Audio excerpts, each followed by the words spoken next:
tuas mãos. O Senhor é quem faz, o Senhor é quem fala neste lugar, Deus. Use a tua serva segundo a tua vontade, Pai, em nome de Jesus. Amém. Amém, Jesus. Som. Amém, Jesus? Amém. Eu cumprimento a igreja com a santa e gloriosa paz do Senhor Jesus. Amém? Amém. Estamos felizes por esta oportunidade de estarmos juntos, adorando ao Senhor nesta noite, na beleza da sua santidade. Quero expressar minha gratidão ao Senhor pelo seu André, minha amiga, que tem cuidado de mim. Deus continue te honrando cada vez mais. Quero expressar minha gratidão ao ministério desta igreja, aos pastores, por me permitir estar convosco nesta noite, celebrando ao Senhor. Emanuel, da campanha Profetizando no Vale. Eu quero que você abra novamente Ezequiel 37, porque é o que Deus tem colocado no meu coração, é o que Deus tem colocado no coração das pessoas que são responsáveis por esta campanha, e Deus vai continuar a falar conosco. Amém? Todo mundo continua? Tem alguém precisando de ajuda? Vai precisando de ajuda, pede socorro e a gente socorre.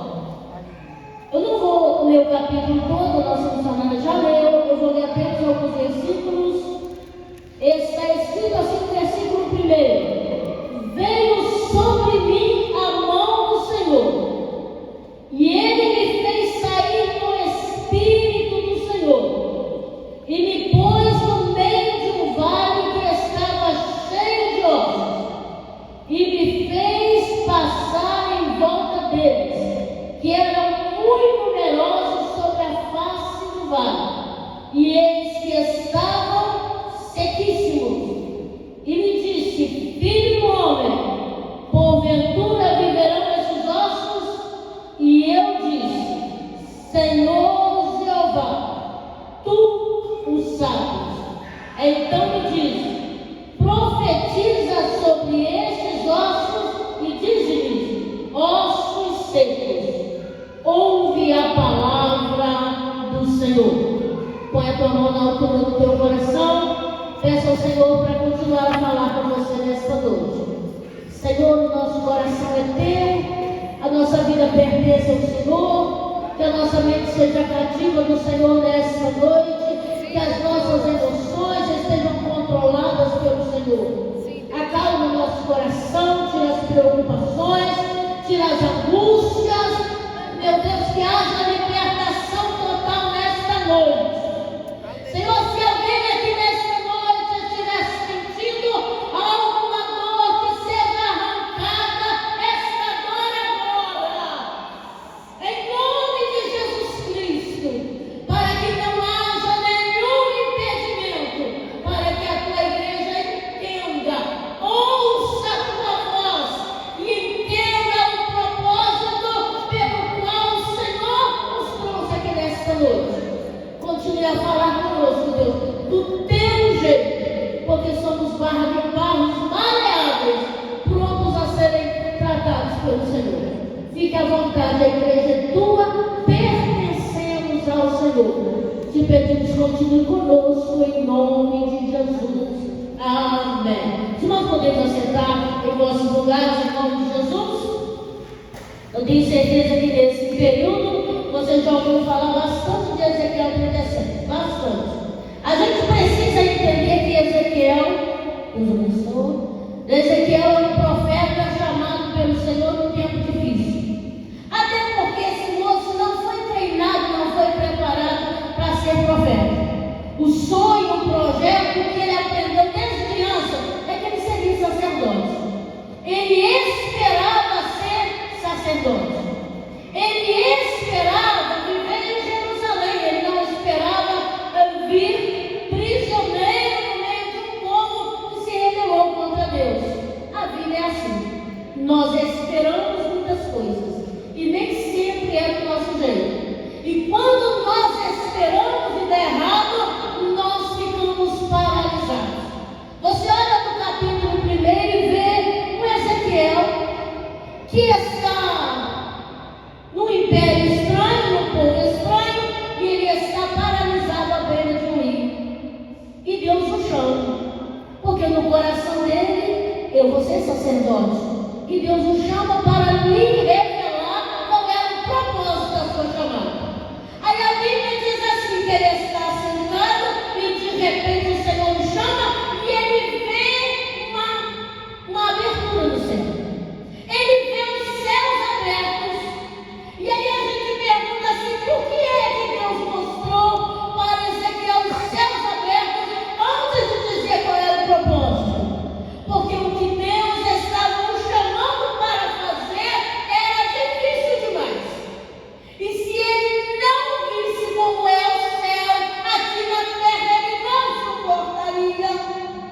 Se ele imaginasse o que ele ia passar no meio dos cativos em Babilônia, ele não aguentaria se não visse que no céu as coisas continuam a se movimentar. Aqui pode você estar parado, estagnado, sem ação, mas lá no céu está acontecendo um movimento. E é isso que Deus está mostrando ao profeta. Você está parado, mas não foi para ficar parado que eu te chamei. Não foi para ficar estático diante de uma situação adversa. Ele vê o céu se movimentar e ele vê que Deus continua tendo controle sobre a terra. E Deus te trouxe aqui para te dizer, está difícil, mas a mão dele continua controlando o rumo da sua história.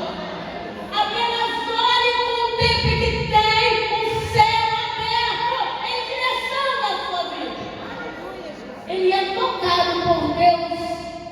E aí, o que é incrível é que ele vê o céu aberto, ele vê uma revelação extraordinária. E a gente chega no capítulo 2 e vê o moço parado. E aí o céu precisa dizer, põe-te em pé, porque eu vou falar contigo. Põe-te em pé, porque você não será sacerdote como você esperava. Você será profeta. E detalhe, você vai falar a um povo rebelde, a um povo que ouve, mas não guarda. É Deus dizendo, é por essa razão que eles estão aqui. É por essa razão que eles estão no cativeiro. Aí a história vai acontecendo e de repente a gente chega no capítulo 8 e Ezequiel está parado. E a Bíblia diz assim que Deus chega e o pega pelo cabelo. Eu confesso que quando eu li isso eu me assustei. Deus pega ele pelo cabelo e coloca na posição. Quem sabe nesta noite Deus tem pegado alguém pelo cabelo que você nem entende.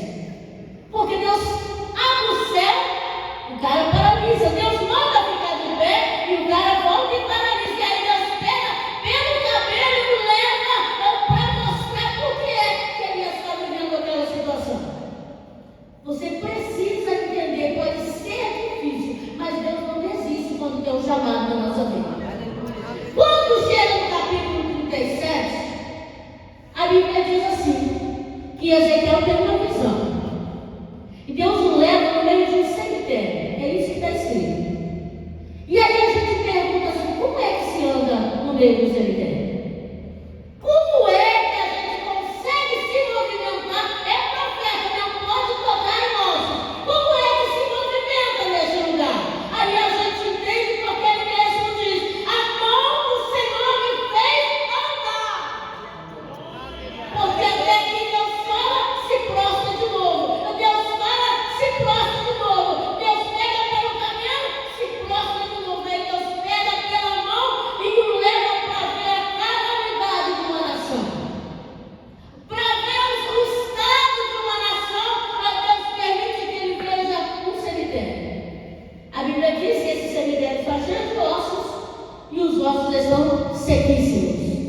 Mas tem um segredo, eles estão sobre a terra. Eles não estão embaixo da terra. Eles estão sobre a terra. Mas é um negócio estranho porque o osso é para ser coberto, é para ser protegido, é para ser escondido e de repente está sobre a terra. Osso fala de estrutura.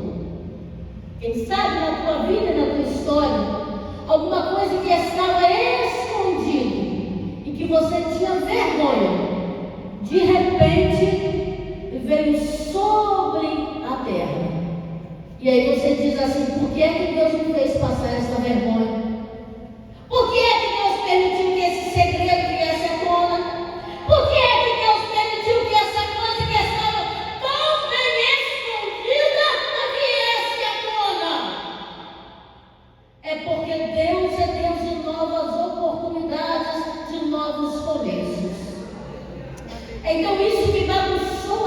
vida, a sua história, você acha que não tem mais jeito, é só Deus dizendo assim, tudo isso é só para a gente começar uma nova história.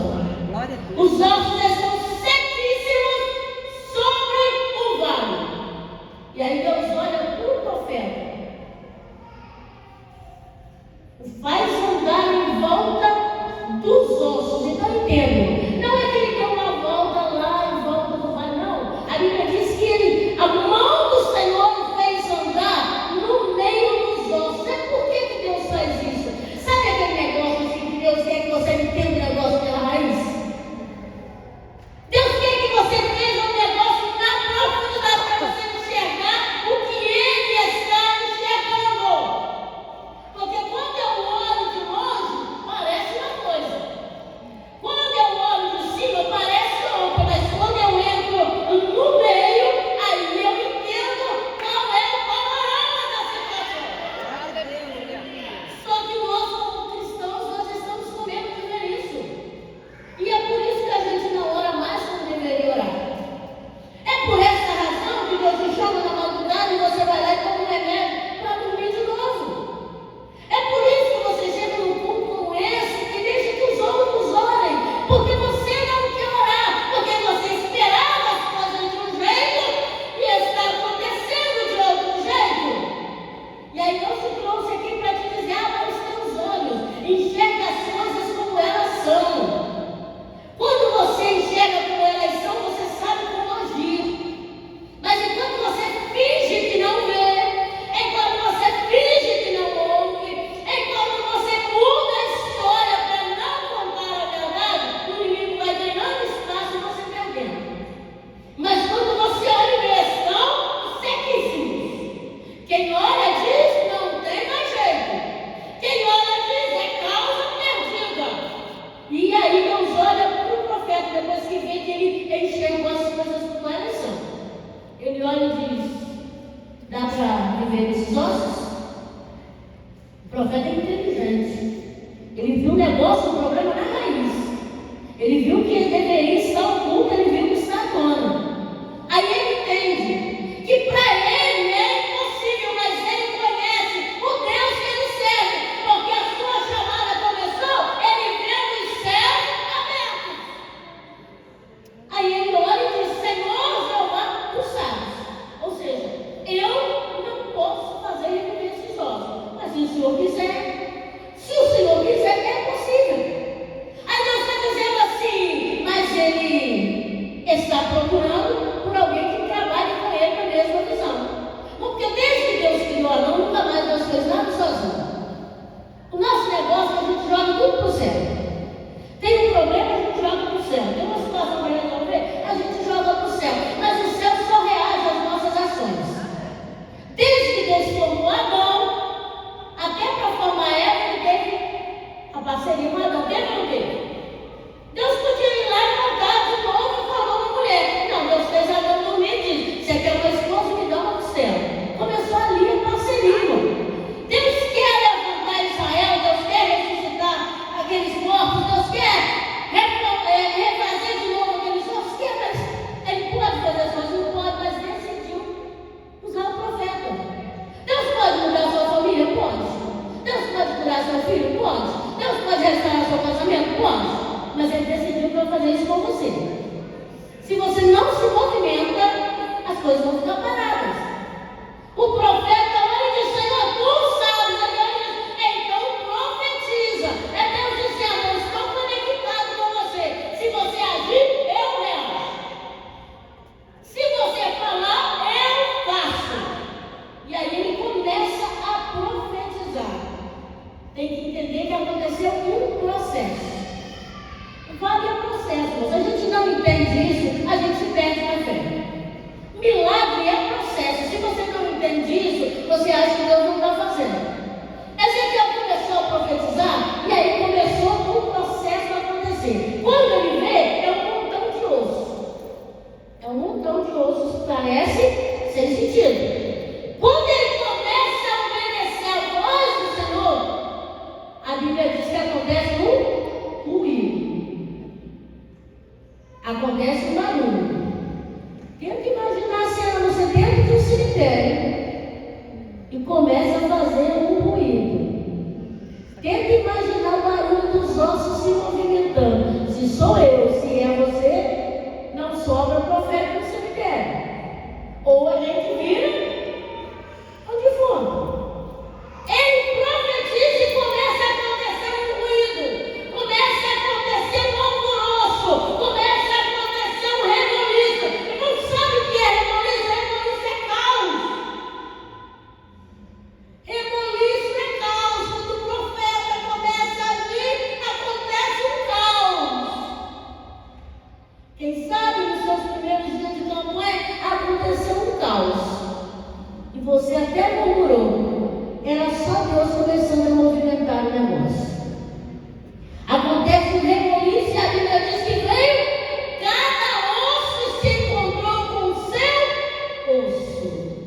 porque Deus falou e eles não deram crédito. Aí a gente lembra de uma história que você conhece, segundo Reis 20, a história de Josafá.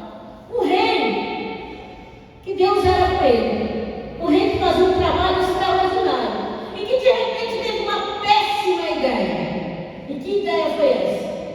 Ele fez uma aliança com um rei que não tinha aliança com Deus. Josafá se levanta e faz uma aliança com Agar. Não consultou o Senhor. Foi para uma guerra, correu risco de vida. Quase morreu, se não fosse o céu nadar. O homem tinha morrido numa guerra que não era dele. Aí começa o segundo Reis 20 dizendo assim: depois destas coisas. Que coisas são essas? Depois que o homem que temia o Senhor, que andava nos seus caminhos, que fazia um excelente trabalho, fez uma aliança errada, a coisa começa a se complicar. Entende por que algumas coisas complicam na nossa vida? Às vezes a gente faz aliança com quem não era para fazer aliança. A gente põe na mesa, a gente não era para estar na mesa. A gente abre o coração para gente que não era para a gente abrir o coração. A gente põe a mão em situações que não era para a gente tratar. Acaba tendo um problema dele, a guerra é dele. E Josafá está em paz. Faz uma aliança errada. Deus corrige ele. Mas Deus diz assim: com ele, com o rei eu acerto depois. Com o rei eu acerto depois. E quando Deus fala isso, aí o texto começa dizendo: depois dessas coisas. Alguém chega para Josafá e diz assim: olha, 3 reinos se reuniram e estão vindo contra a gente. Josafá foi para um vale que ele mesmo escolheu.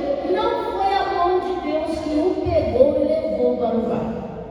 Foram as atitudes erradas que o levou para o vale. E a Bíblia diz que quando ele ouve a notícia que 3 reis, 3 povos se uniram e estão vindo contra ele, e a notícia é assim: olha, não dá para fazer nada. Eles não estão vindo para uma guerra, eles estão vindo para um massacre. Eles dizem assim: olha, não dá tempo de fazer nada, porque a gente está logo ali. Já está em Azazul, está chegando aqui, não dá para fazer nada. E o que é que Josafá faz? A Bíblia diz que Josafá teve medo. Por que é que ele teve medo? Porque tinha feito uma bobagem. Ele sabia que ele estava entrando naquele vale, naquela guerra, naquela situação, por causa de uma atitude sem consultar ao Senhor. Aí a Bíblia diz que ele teve medo e ele convocou a nação para um tempo de oração e jejum, para voltar para o Senhor. E quando ele convoca a nação, todos vão para a congregação, ficam diante da congregação e ele clama ao Senhor. E ele conhece, ele faz uma oração sem cera, sem enrolação. Fez bobagem, mas conhece a história. Fez bobagem, mas conhece a Bíblia. E ele começa a orar a Deus, e ele começa a dizer: Senhor, está vindo um povo aí. Está vindo contra nós. Lembra que a terra que nós estamos? Foi o Senhor que deu. Ela foi conquistada, mas o Senhor prometeu isso ao seu amigo, não pelo nome. O Senhor prometeu isso ao seu amigo Abraão. A gente está aqui porque Abraão recebeu uma promessa. Agora os inimigos vieram e decidiram que vai tirar a gente daqui. E ele está dizendo: mas um dia o Senhor fez uma promessa a Salomão. Olha como o cara está entendido no negócio.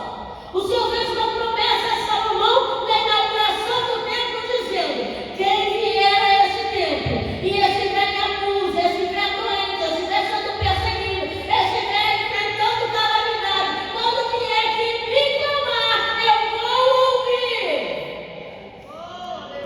É isso que ele está dizendo.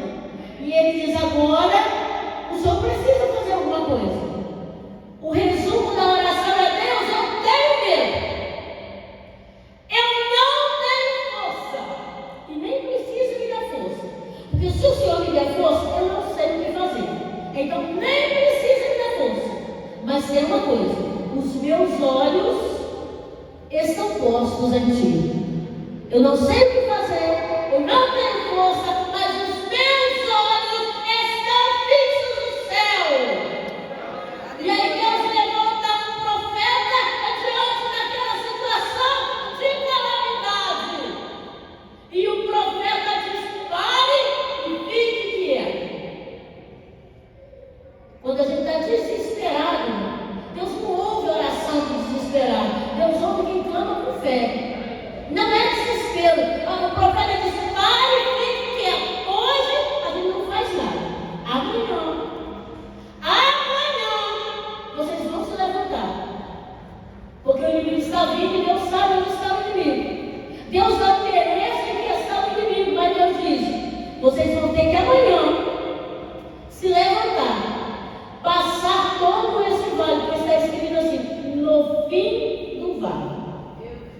Então vocês vão ter que passar todo o vale. E é só no fim do vale que vocês vão receber vitória. Consegue entender o que o profeta profetizou? Você tem que ir até o fim. Você tem que ir até o fim. Covarde fica pelo caminho, medroso nunca chega lá. Mas você que confia no Senhor, você tem que ir até o fim. Você precisa entender que tem restauração para a sua vida, para a sua casa, independente das bobagens que você já fez até hoje. Porque Deus é um Deus que restaura-nos e não tem prazer em nos expor. Lembra de Pedro? Pedro negou Jesus. Jesus restaurou Pedro. Contou para alguém? Estava todo mundo em volta e ninguém percebeu o diálogo de Jesus e Pedro. Lembra quando Jesus estava no meio do mar e Pedro disse: és tu que manda ele ter contigo? Pedro saiu do barco e foi andando. Lá no meio do mar, ele começou a se afogar. Os discípulos viram isso? Não. Jesus estende a mão, restaura a fé do homem, e quando Jesus volta para o barco, ele poderia voltar com Pedro no braço, dizendo: homem de pouca fé. Foi assim que Jesus fez. Ele levanta o moço e traz de volta para o barco. Quem viu Pedro saindo do barco andando, vê Pedro voltando para o barco andando. O afogamento no meio do caminho é só entre Jesus e Pedro. Consegue entender isso? Aleluia, Jesus. Afogamento no meio do caminho ficou entre Jesus e ele. Jesus restaurou ele no meio do mar. E quando ele voltou andando. Entende o que Deus vai fazer na sua vida? Entende o que Deus vai fazer na sua história? Você começou bem caminhando. Aconteceu um afundamento no meio do mar. Aconteceu um afundamento, uma tragédia. Deus não tem prazer em expor isso. Se na hora da situação você chamar por ele, você clamar pelo socorro, ele vai estender a mão, vai te tirar do meio dessa revolução. E quem te viu caminhando em vitória vai ver você voltando em vitória. O nosso problema é que a gente demora demais para clamar por socorro. A gente espera os ossos ficar secos. A gente espera a tragédia. A gente não faz igual Josafá e vai lá e fala claramente. A gente finge que é uma bênção, diz: meu casamento é uma bênção, meu filho é uma bênção, minha casa é uma bênção. Não, se não é, diga para ele que não é. Você está aqui para profetizar. Então profetize e a vida vai entrar lá. Profetiza e o casamento vai ser restaurado. Profetiza e a saúde vai voltar para o seu corpo. Mas entenda por que é que você está nesse vale. Mas quem sabe você está no vale, mas insiste que não é o profeta. Você está no vale, insiste que você é os ossos que estão acabados. Quem sabe você está com o mundo dizendo: secaram-se os nossos ossos e foi-se a nossa esperança. Ei, a sua esperança tem nome. É Jesus a sua esperança. Então se posicione nesta noite. Pare de dizer que você é o sossego, que Deus não responde a sua oração, que você não sabe orar. Irmão, orar é conversar com o seu Pai. Aleluia, Jesus. Orar é conversar com aquele que te formou e que te chamou para um propósito. Não tem dificuldade nisso. Não tem dificuldade nisso. É nós que enfeitamos demais as nossas palavras. Quando ele diz: Senhor, tu sabes, se o Senhor quiser, vai fazer. Lembra do leproso? Senhor, se o Senhor quiser, o Senhor pode me limpar. Jesus olhou e disse: o quê? Quero, seja limpo. Simples assim. Você está hoje no quinto elo dessa campanha. E quem sabe você chega aqui e insiste: não, eu sou osso seco. Profeta é missionário, profeta é o pastor. Não, mas se posicione como profeta, mesmo que seja deitado, deixa ele te pegar pelo cabelo e te colocar de pé de novo. Se o diagnóstico é ruim, o Senhor é poderoso para arrancar essa enfermidade. A morte não vai te levar se você se posicionar. Se você entender por que é que chegou nesse vale. assunta, a gente sabe quando fez bobagem. O negócio é que os outros saibam. Aí a gente diz, não, eu não vou falar, mas é só Jesus, é só para Jesus que você está falando. Você acha mesmo que ele escondeu uma coisa dele? Ah, ele sabe, sim, ele sabe, mas ele quer te ouvir confessar. Porque enquanto você confessa, você é curado. Enquanto você confessa, você é purificado. É o que confessa e deixa. Tem que confessar. Então você veio nesta noite. Você esperava muita coisa. E de repente deu tudo errado. Você esperava ser feliz, viver num mundo de sonhos, um mundo de príncipes e princesas, deu tudo errado.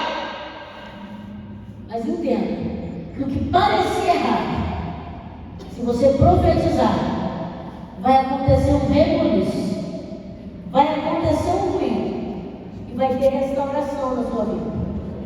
Vai ter restauração na sua casa, vai ter restauração na sua família. E o seu casamento que você achava que é o fim, vai levantar a sua família como soldados de um exército. Aquilo que você achava perdido no seu bairro, na sua rua, na situação que está adversa, vai se levantar um exército numeroso. Deus só precisa que você seja profeta nesse tempo. Eu quero que você coloque de pé nesta noite. Eu quero que você entenda por que é que você entrou no vale. Ezequiel sabia por que é que ele entrou no vale. Ezequiel sabia por que é que ele entrou no vale. A nação sabia por que é que entrou no vale. Não é fácil. Esse vale, o céu sabe que não é fácil. Salmo 137 revela bastante do que foi o cativeiro quando eles dizem: a gente estava sentado embaixo de um salgueiro, pediu que a gente cantasse, mas não dava para cantar. Longe de Jerusalém, longe da vontade de Deus, longe do lugar da felicidade, não dava para cantar. A gente pendurou os instrumentos de adoração dos salgueiros e não dava para adorar mais. Ele sabe que você está aqui nessa noite dizendo: não dá para adorar mais. Eu quero te convidar para vir para frente para nós orarmos com você e por você. Você diz: não, já pendurei meus instrumentos de adoração nos salgueiros. Não dá para ser feliz longe de Jerusalém. Não dá para ser feliz longe do centro da vontade de Deus. Esse é o tempo de você voltar para o centro da vontade de Deus. Mesmo nesse vale, vai para o meio, vai para o centro da vontade de Deus, porque vai ter um exército poderoso se levantando nesta noite. Eu quero convidar você para vir para frente. Nós vamos orar com você, vamos formar um